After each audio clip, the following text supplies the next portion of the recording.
Hello orange army, మొత్తానికి మనం గెలిచినాం. అసలు ఈరోజు మ్యాచ్ లో ఏం జరిగింది? సిఎస్కే టాస్ విన్ అయి ఫీల్డింగ్ తీసుకుంది. దాని తర్వాత ఏమైంది?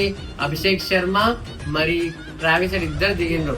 కానీ ట్రావిస్ హెడ్ ఇంకా ఇషాన్ కిషన్ ఇద్దరు డిసప్పాయింట్ చేసారు. కానీ ఫైనల్ గా మన అభిషేక్ శర్మ చాలా మంచిగా ఆడిండు. అసలు 14-15 balls లోనే హాఫ్ సెంచరీ చేసిండు. దాని తర్వాత కంటిన్యూ చేయలేకపోయిండు. బట్ క్లాస్ అనేది మళ్ళీ స్టార్ట్ చేశాడు. తన కంటిన్యూయేషన్ లాగా చాలా బాగా ఆడిండు. దాని తర్వాత మంచి ఫినిష్ వచ్చింది. కానీ లాస్ట్ 3 overs ఎక్స్పెక్టెడ్ స్కోర్ రాలేదు. కానీ okay, 194 is good score actually. దాని తర్వాత ఏమైంది? సిఎస్కే బ్యాటింగ్ దిగింది. తర్వాత సంజు శాంసన్ చాలా ఎర్లీగా అవుట్ అయిపోయాడు. అసలు చాలా డేంజరస్ ప్లేయర్. దాని తర్వాత ఆయుష్ కొట్టే ప్రయత్నం చేశాడు, కానీ అంత వీలు కాలేదు, అవుట్ అయిపోయాడు. దాని తర్వాత సర్ఫరాజ్ ఖాన్ కొట్టే ప్రయత్నం చేశాడు. సో చాలా భయం వేసింది, అసలు ఎక్కడ కొట్టేస్తారా అని భయమైంది. దాని తర్వాత శుభన్ దుబే వచ్చిండు.